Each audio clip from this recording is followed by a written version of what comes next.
Yung ibinigay natin kahapon na 6-8 na ending, yung guide natin is 2 hits tayo kahapon mga suki.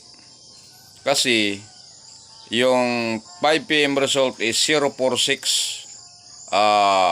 Bullseye yung 6 natin na ending, 46 yung last to, 'di ba? Pero yung ibigay ko kahapon is 0660. Naguna lang ang 0.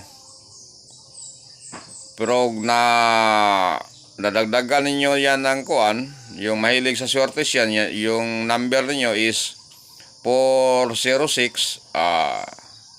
Narambol yung sa inyo, pero yung mga tumataya dyan na nakarambol, bullseye din.